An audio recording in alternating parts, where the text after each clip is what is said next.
Hey, I'm Lisa Singer, and this is Brand Insider BTS, where I get to pull back the curtain on some of the most influential women marketers today. And with me is Brittany Sadlouskos. She is the Chief Operating Officer at DAA Media and Marketing. Hey, Brittany, Hey Lisa.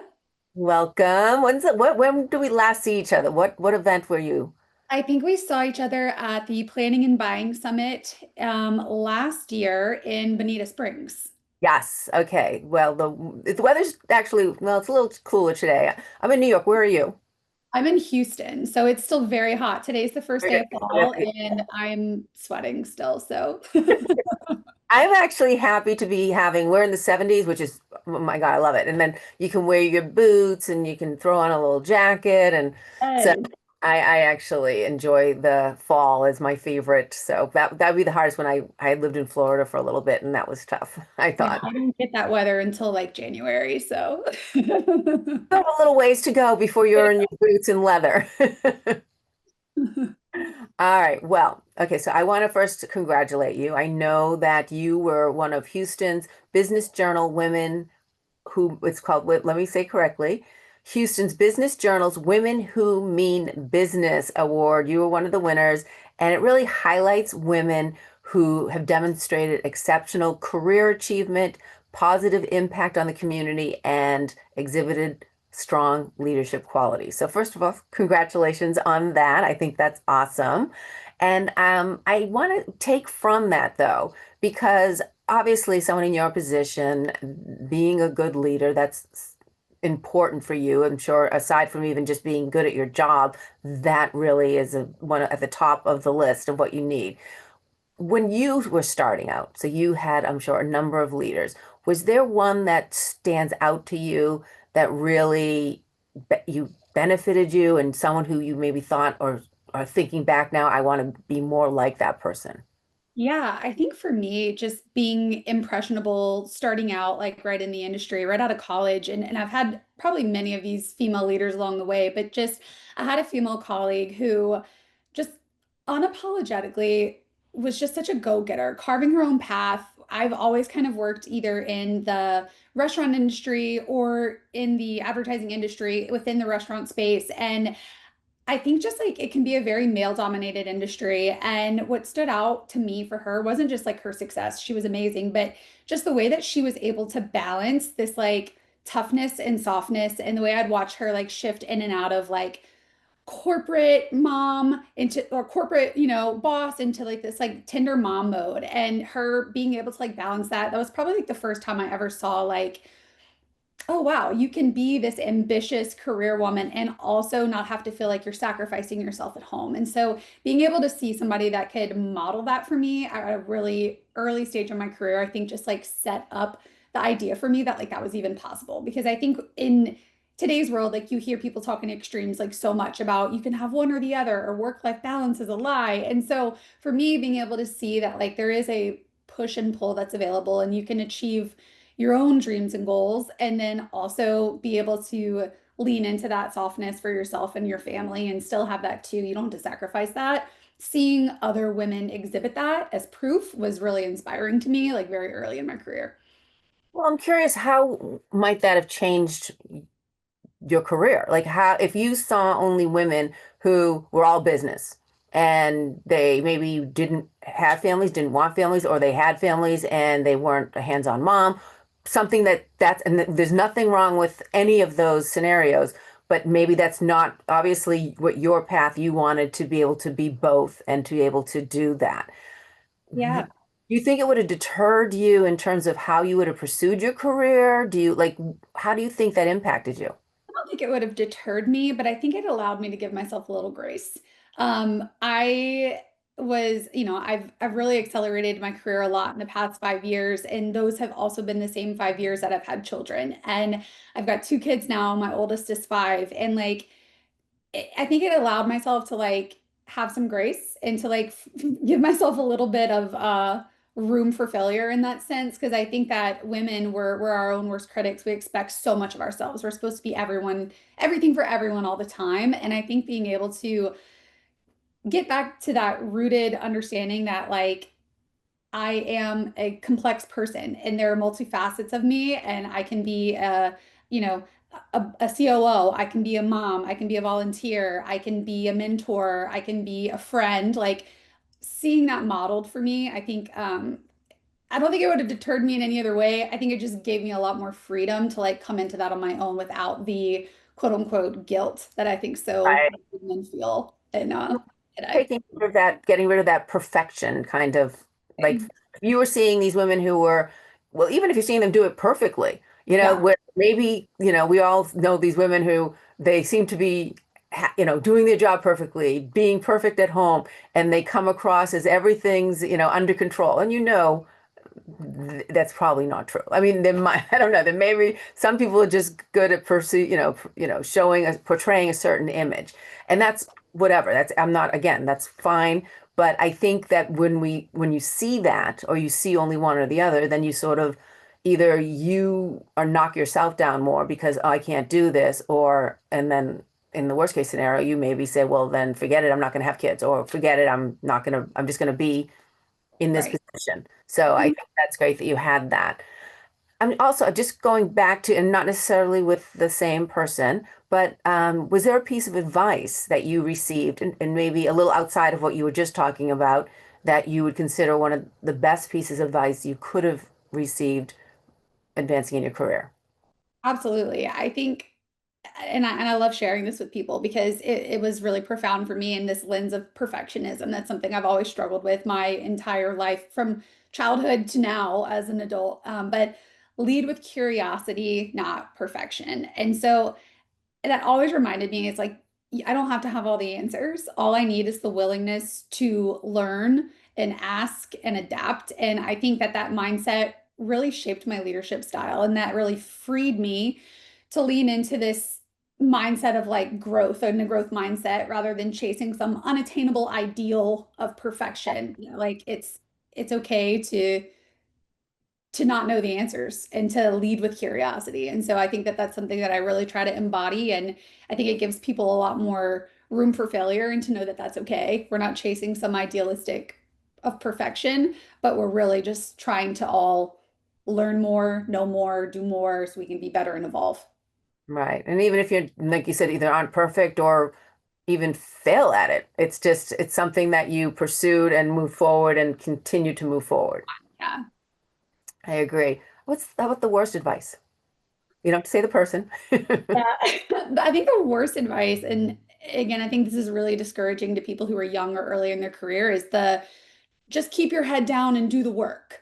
Mm, Hard work is essential, and I think like kind of earning your stripes is essential. That's part of life. That's part of like growth in your career. But staying quiet and invisible like does nothing for your career, and it does nothing for the people that you have the opportunity to inspire. And so I think that had I listened to that type of advice, I wouldn't have shown up, I wouldn't have spoken up, and I don't think I would have built the connections that I have that have kind of gotten me to where I'm at. And so what I want to teach and mentor people to other women are, you create impact by advocating for yourself. Like no one is going to advocate harder for you than yourself. And you have to ensure that you are being um, your best advocate and putting yourself in situations where people can then take notice of that hard work that you're doing. And so this idea of kind of just like keep your head down, work hard, and success is going to happen. I don't think that that's really true. I think that if you were to just follow that, you'd end up in a place where you're really unfulfilled and limited by those beliefs. And so it's like, yes, do your hard work, but also like let everyone know what an amazing job you're doing. And you have to be your own biggest advocate. You have to be your biggest fan. I'm curious because I have difficulty with that. And I see, and predominantly men, to be honest, have that where I hear them, I did this, I did that, I achieved this. And it's something they email to the group or it's a consistent thing you're constantly hearing. Yet I have difficulty doing that. And I think a lot of women do. And is there a fine line? Because sometimes I can also say, well, stop patting yourself on the back. You know what I mean? Like I think so. What's your take on that? I think a lot of times women can think that being proud of themselves means that they're egotistical. And women don't want to be seen as egotistical. I don't, well, some people in general don't want to be viewed that way, but I think that women are especially sensitive to it. And that's something that I like want to make sure I'm championing in others and like especially in other young women who are, earlier in their career that like creating space for other women is so important. And I think that if people saw more women doing that for themselves or like bringing forth like the good work that they're doing in a way that doesn't feel egotistical or like you're bragging, but just in a way of like, this is the impact I've created, or these are the things that I've done. This is why I deserve to be in this room, or this is why I'm an authority on this topic. Like, I think that we need more of that. We need more of that diverse voices and the way to do that is for people to feel safe and like they have a trusted space where they can do that. And so my job as a leader now is to create those spaces for people to feel like they can do that. Yeah, no, I agree. And I do think it's something that it's there's a fine line between being, boorish or whatever and just acknowledging, look, I can do this or I did this because and now this will bring us here or whatever it may be. And I think I can speak for myself, but I do, as I said, I do think it's a lot of women. We need to get over it. Like get over our, like just not feel like we Yeah, can't figure out what we do that's good. Well, you mentioned it at the top a little bit about the restaurant industry. You've been predominantly in the restaurant industry, whether it's on the restaurant side specifically or an agency with restaurant clients. And it is predominantly, or has been, it's certainly changed, but has been predominantly male dominated. And we, especially in terms of seeing senior level people, women in the senior level positions. So that again, back to a woman trying to carve her way through the industry to get to a position like yours. What advice would you give her going we talked about putting your head down, but I'm saying more specifically to this industry, like, or let's even back it up a little. Was there a challenge you faced as a woman within the industry where you sort of had to maybe put your head down, but to plow through, or maybe you had to, how did you maneuver it and get through whatever that challenge was to get to where you are? I think for me, it was always finding people that I could trust and be like my most authentic self with. And I feel like that is where people either get deeply unhappy or they feel like they need to move on from positions or in places where they feel like they're being stifled or places where they can no longer grow. And so I think, especially in, whatever industry you're in, whether it's agency side or if you're on the brand side, like I think it's building relationships. I mean, we all know that this industry is quite small, and there's so many connections that you will make and then lose and then make again 10 years later. And so being able to find that core group of people that you feel like you can really resonate with. And I think for me, when I first started my journey, coming out of college, I went to work for Jack in the Box as like a field marketing representative. And I was just, all I knew is that like I just wanted to be around people. Like I was friendly, I was outgoing, and so I want to talk to people. I want to be always around and kind of traveling and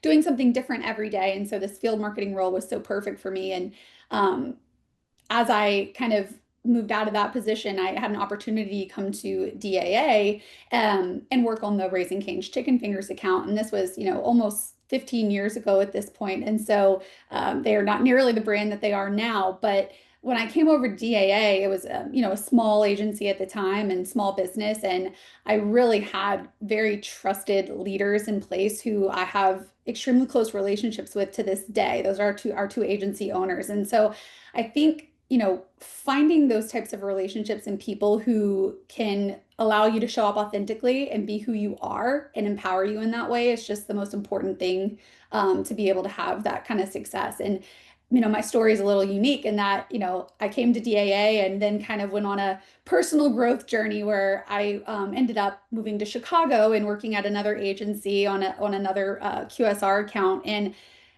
that gave me a much broader perspective just of the media industry and really allowed me to grow my skills within the QSR vertical specifically. And, the opportunity ended up coming back for me to go to DAA again and rejoin the team. And that just happened to kind of be this like homecoming moment where I could really just take all those lessons that I had learned, like leading up to that point, whether it be when I was at Jack in the Box or my first time around at DAA, moving over to another, national agency where I had a broader set of experience, and then being able to bring that back to this entrepreneurial high growth environment, supporting a brand which was Mm. also very entrepreneurial and high growth.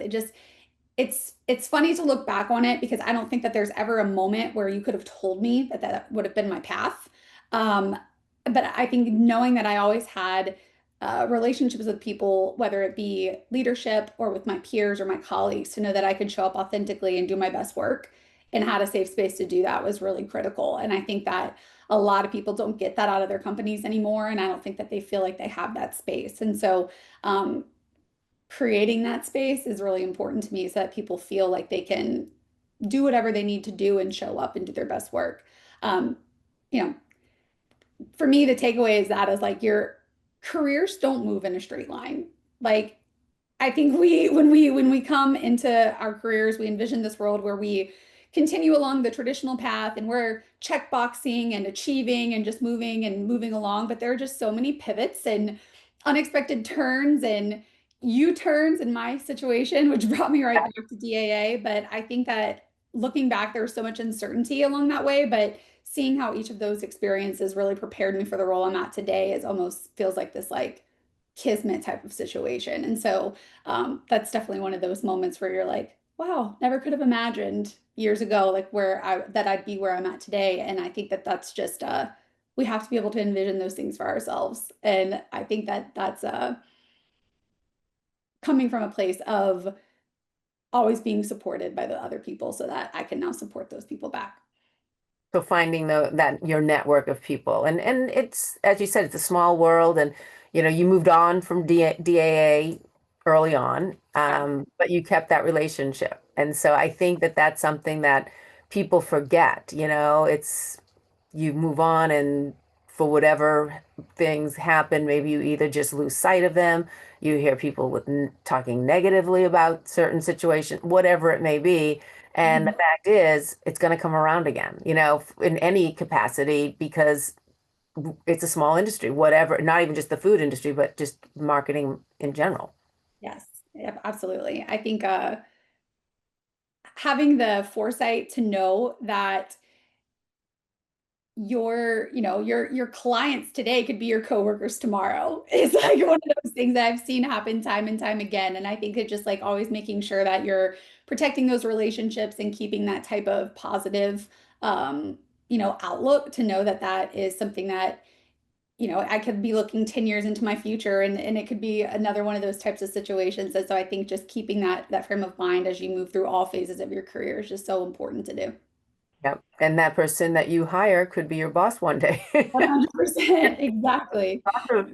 And I'm not saying that, be nice just because you could, do that. Because in general, I mean, I personally get attached. I like to keep in touch. I just have always been that way, and maybe a certain amount of time goes by, but I think it makes it for a much more enjoyable work experience. Just, We spend like a ridiculous amount of our lives like with our coworkers. I mean, I think there's, I don't know what the statistic is, but it's like you spend so much more time with your coworkers than you do your own family. And so if we can't enjoy each other and like have those deep connections like while we're at work, then like what are we doing? Like we have to be able to enjoy it while we're there. And so I would encourage everyone to try to find that community for themselves.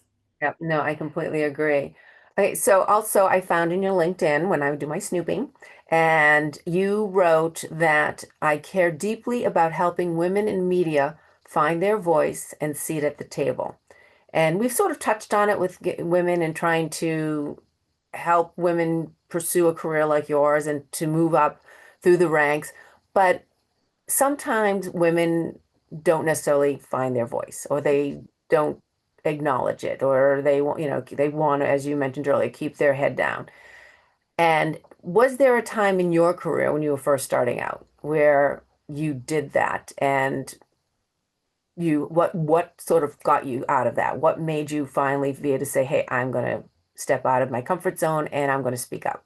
Yeah, I mean, I think we've all been there. Like there are definitely points in my early career where I can just remember second guessing myself constantly. I can remember sitting in conference rooms and having ideas, but hesitating to share them because surely somebody else who knew more than me or had more experience than me had something better to say. And and I'm sure they did. But that didn't stop me. And I just remember, I can remember like these moments of like being like, I can either sit here and feel like I'm just like a cog in a wheel and moving along and coming into work, leaving, or I can actually try to acknowledge that the perspective that I have and the experiences and the collective experiences that I have had make my perspective unique and valuable. And what I decide to do with that is on me and nobody else. And so holding back didn't serve anyone, least of all myself. And so I feel like when I talk to women now and when I try to mentor, I remind them that like taking a seat at that table isn't about waiting for permission. Like you can't wait for somebody to like invite you to that table. Like you have to show up and say, I belong here and I'm ready to be here. And so acknowledging that your experiences and your insights are valuable, the sooner you bring them forward, the more impact you can make. And so, one of the best things that I've done for myself was to find a network of like-minded women to really lean on. And I did that this year when I joined the Media Dinner Club, which is recently rebranded as Our Third Place. But it's a networking organization that originally started out as just like a dinner party series where women in media would come together, very casual networking environment to just build friendships. And it's really evolved into this incredible community. And the founder and CEO, Catherine, recognized this need that like women need a third place. Like we have home, we have work, but there has to be a third place where you can show up as your authentic self and really be able to like build that trust and have that deep sense of belonging. And so one of the most meaningful threads in the community is this idea of come as you are.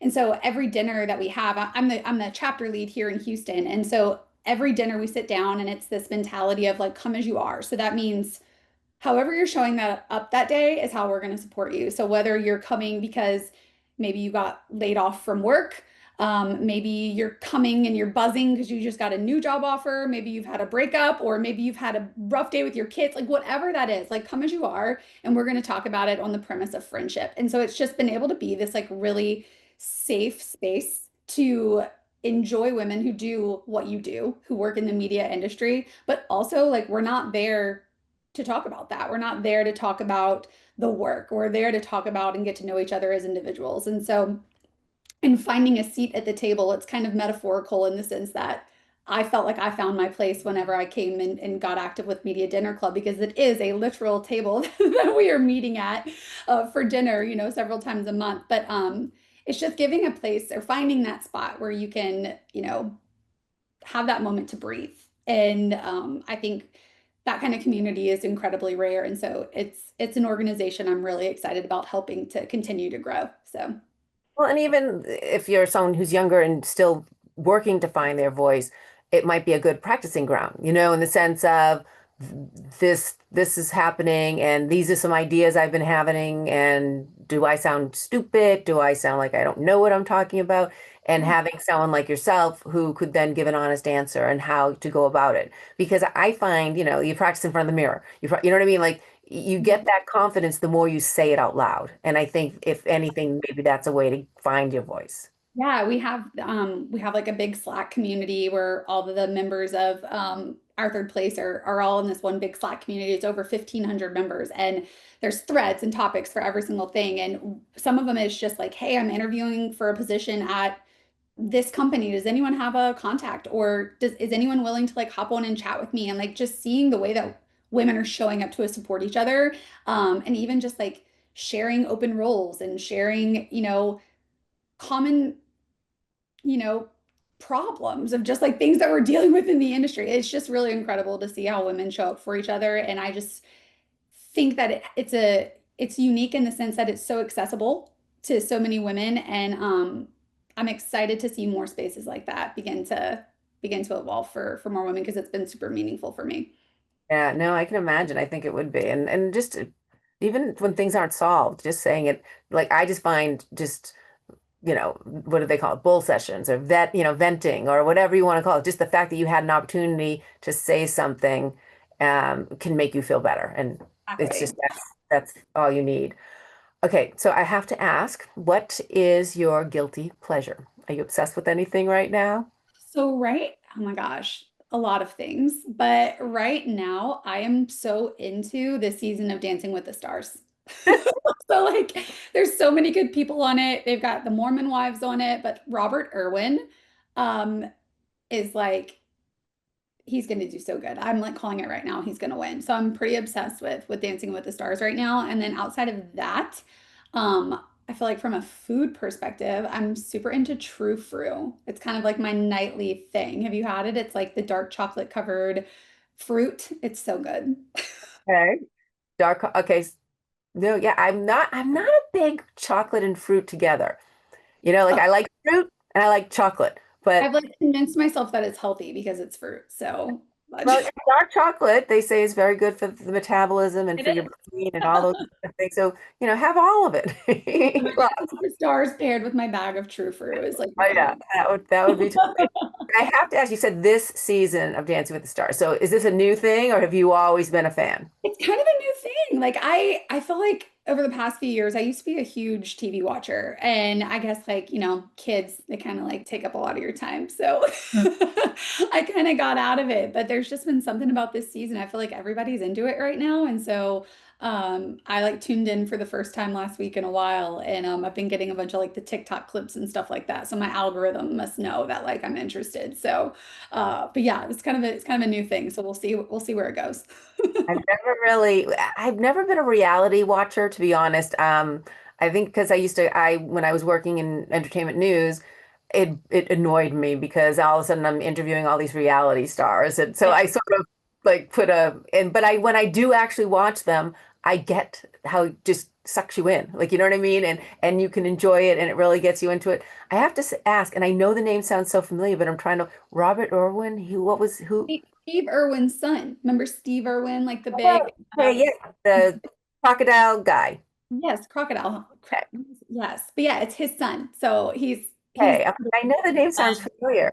he's just like so good. It just makes me feel like I can go take up ballroom dancing or something and be good at it. But that's my own I belief. always actually, it does. I want to say I want to do something like that sometime. Like I think that would be cool to be able to dance like that, or like anytime you see that really, you know, coordinated dancing, or orchestrated or Yeah. choreographed, I guess would be the word I'm looking for. But And uh, I've been really into learning and playing mahjong lately. So a good friend of mine is a mahjong instructor, and so I like go to the little open plays, and I'm starting to pick up all these like fun new habits in my late 30s. So I have to say, because I was like, knew nothing about Mahjong. And then lately I've been hearing it randomly from people. And is everyone's it so something when they have an open play, like, can you go and never play before? Like, do you need to have some sort of knowledge? sure you need to have a knowledge. Like it's actually a very hard game. And I like almost quit multiple times, but you just have to keep practicing. But you definitely can't just show up. You will be like, what the heck is going on? But most places will have like a beginner lesson and then you can like go and practice. But it's best to find a group of people who are similarly skilled as you because it's one of those games that if you're the only person that's bad at it, They hate you. and everyone's gonna hate you. Yeah. They It's boo like you showing up away. to the blackjack table, not knowing how to play blackjack, and then everyone else is like, "Why are you here?" You see out But the door and the lights go off. It's exactly. like, But it's super fun. "No." Super fun. All right. That is something, I don't know if I'll like it, but I love games. Yeah. So it's something that I would like to check into to see if it might be something that I would be any good at.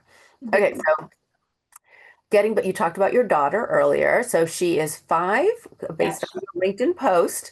And I saw that there was this cute picture of you two at a volunteering together, and it was for Happy Program. So that stands for, I want to get it right, Healthy Appetites Promote Positive Youth. So Yeah. you guys were volunteering for the Junior League, and you were saying in the post that your daughter was just enjoying it and seeing mommy, do things, but you were looking at it, and I want to again say this correctly. You saw it as a little girl taking her very first step into service. So as opposed to your daughter just having fun and she's there, to take be with mommy. When was your first? Do you remember your first time in service? I don't remember like a first step, but I was always involved in something. So like whether it was church or I was a Girl Scout for a little bit. In high school, I was involved in service organizations, and then in college, I was in a sorority, and so we had specific things we supported. And so I've just always wanted to be able to like, I've had this desire to always like, I have these skills and I want to use them for good. And I feel like sometimes in, corporate America, it can be really hard to feel like you can find fulfillment in like any area of your life because it's just like we're all just, grinding day in and day out. And it's hard to really find meaningful work unless you're working within like the nonprofit space or like something that feels like very, where you can see like exact impact that you're having on like the community. And so I joined the Junior League of the Woodlands, which is where I live outside of Houston. And I've just enjoyed it so much. And so the Happy program is our one of our largest initiative, and it's Healthy Appetites Promote Positive Youth. And basically what we do is we're delivering food to schools in the community for kids to take home on Fridays so that they'll have food over the weekend.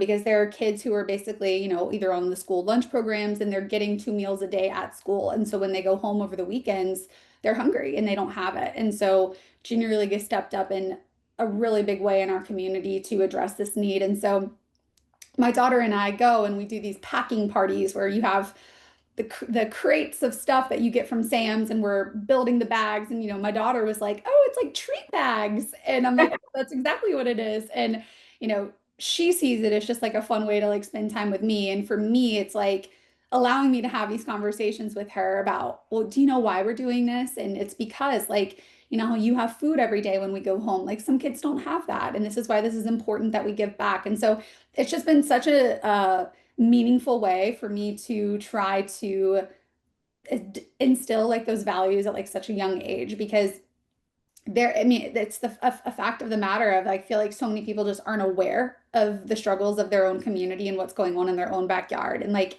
when we were delivering bags of food, like we were one of the schools on the list that we deliver to is the school that my children go to. And so that was like really eye-opening to me because you think, you know, Everyone has. everyone has what you have and they just don't. And so a coworker of mine as well has a nonprofit that him and his wife have called Belly Buddies, and it has a similar mission. And it's just, I love supporting them too. And I think to me, like food insecurity in children is something I think everyone can universally get behind, right? Like how can anyone have, it's not a divisive issue. And so for me, um, it's something that I feel really passionate about continuing to step into and finding out more and figuring out ways that we can help. And so, any way that I can involve my little one in that too, and for her to have some extra one-on-one time with mom, but also like be able to like plant those seeds of like this is how we take care of people and this is how you build compassion in kids. I think that those are things that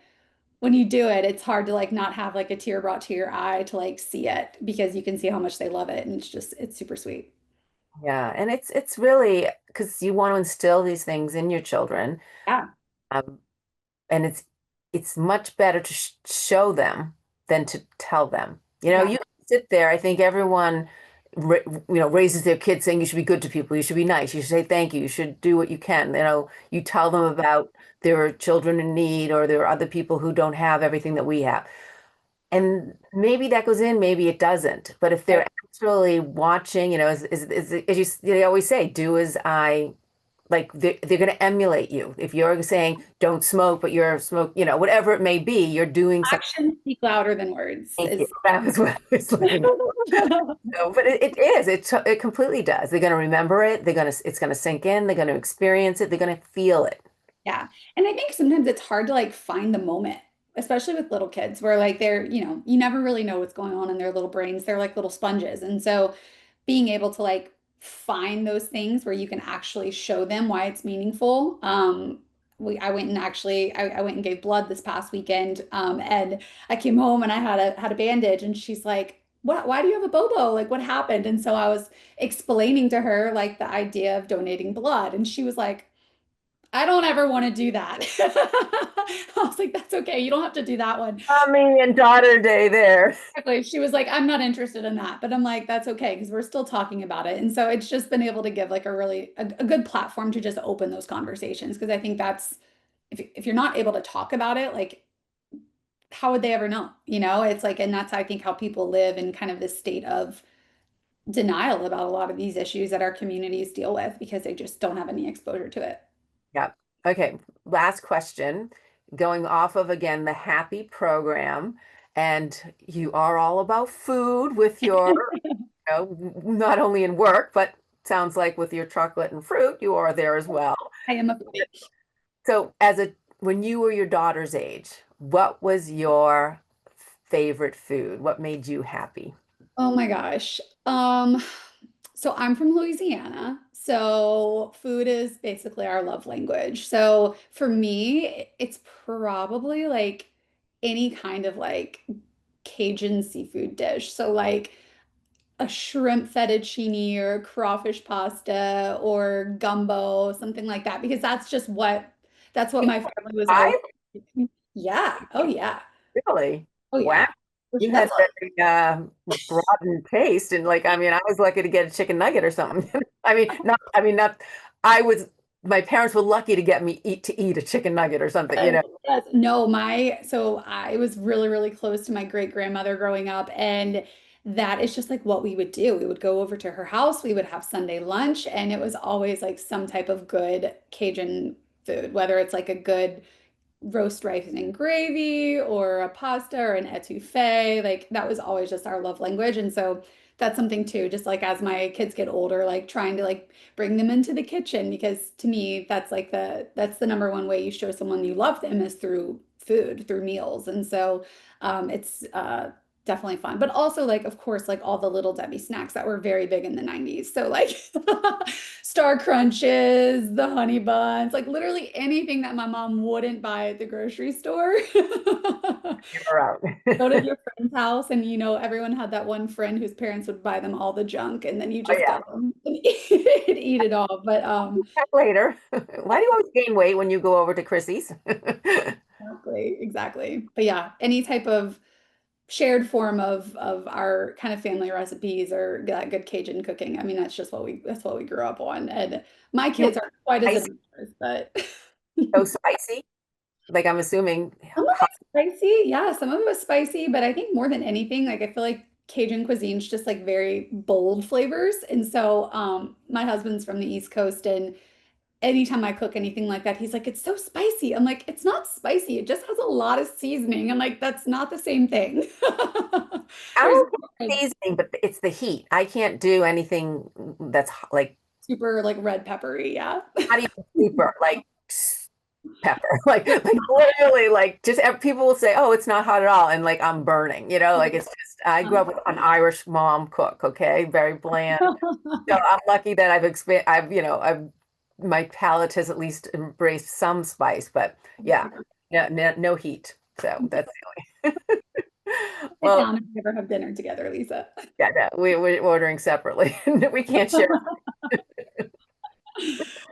So, well, Brittany, thank you so much. It was so awesome talking with you. Yeah, you too. Thank you so much for having me. I appreciate it.